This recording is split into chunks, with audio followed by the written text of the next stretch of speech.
This remarkable ability helps Pirarucu to withstand the long dry season, an ability that was developed during the drastic changes of Amazonia's long history.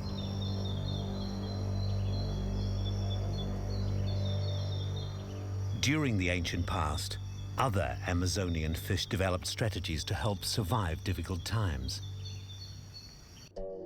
And during the dry season, these become very useful. During the flood, the tambaki gorged on nuts, using powerful jaws to crack them open. Now there is nothing to eat. It rests on the bottom of the pond. The tambaki can survive these months of starvation because it has converted the nutritious nuts into fat. Beneath its skin, the lower third of its body has a thick fat layer.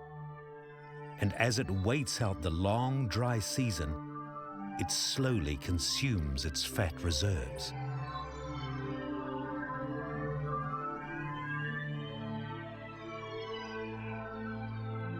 In the tambaki's deep pond, a similar strategy is used by a much larger animal. The Amazonian manatee is the only manatee in the world that lives in freshwater throughout its life. But in the dry season, very few water plants grow. There's very little to eat. Like the tambaki, manatees gained weight during the wet season, but now during the dry, they must live off their fat reserves.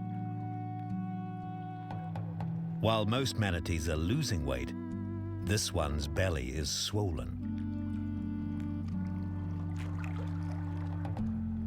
It's a female, and she's pregnant, and will give birth when the rains return.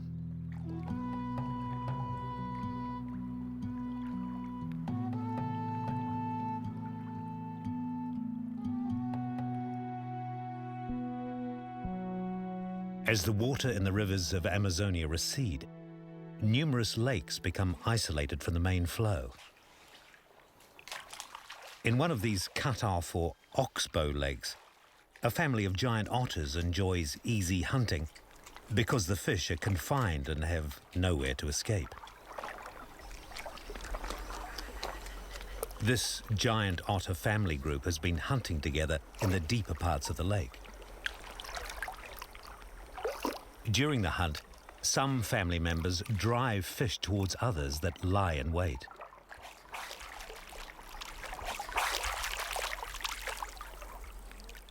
Some months ago, the giant otter family set up their burrow or holt on the edge of the lake.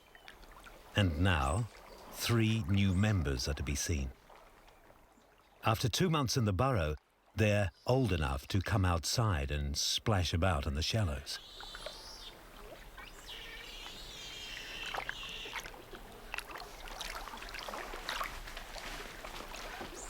The pups will grow up with not only their parents to look after them, but their extended family of older brothers and sisters will also continually look out for their safety. The otters share the lake with some unfriendly neighbors.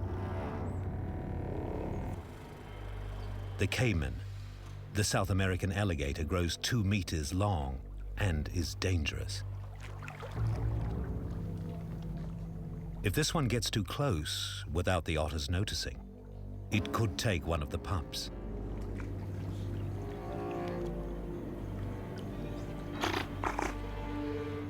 It's been spotted.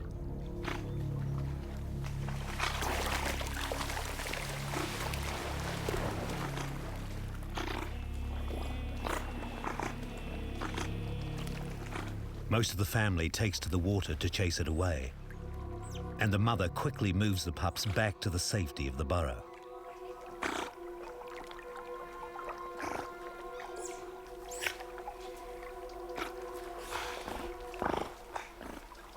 Having chased off the one that came too close, the otters now evict all caiman anywhere near their part of the lake.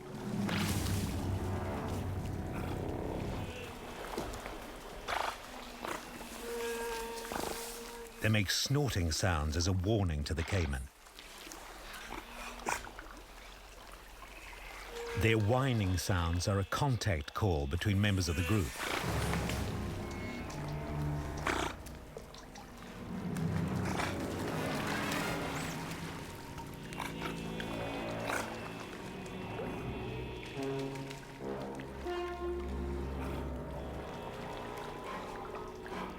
They have little fear of the caiman and harass it until it leaves.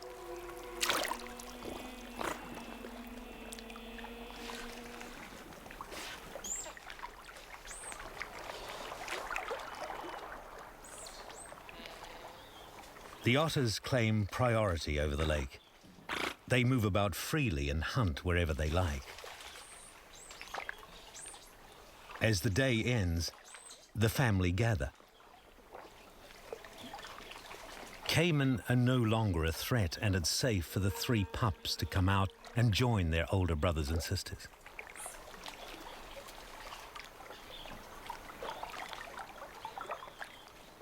Otters, like many other species, time their breeding to the seasons of wet and dry. During the dry, these pups are dependent on their mother.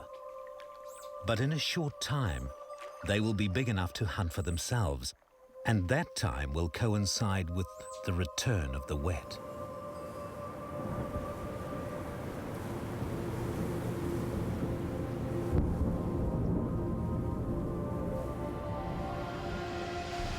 Finally, in November, the cycle of equatorial sun and wind draws the long, dry season to an end.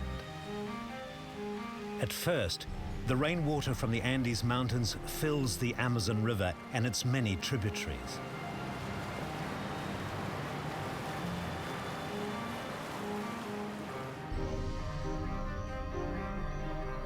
The flow into the low-lying, flat Amazon basin continues.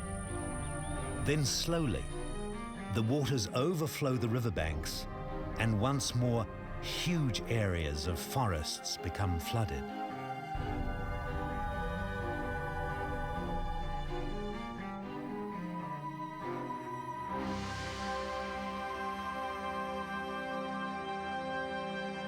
Again, for half a year, the greatest wetland in the world will sustain the lives of those adapted to the cycles of change.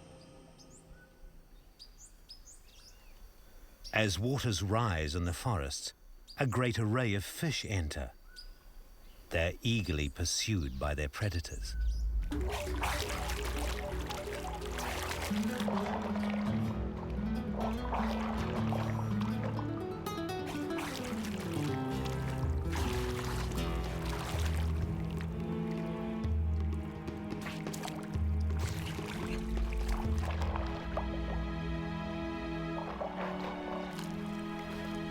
The hunting pack of the river wolf family has increased in number. The 3 youngsters that grew up beside the lake are now active hunters.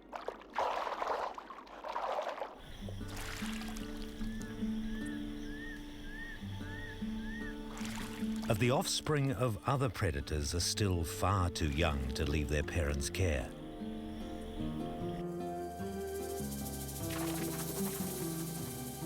If these young 10-centimeter long pirarucu survive the perils of growing up, they will grow into 3-meter giants like their red-scaled parents.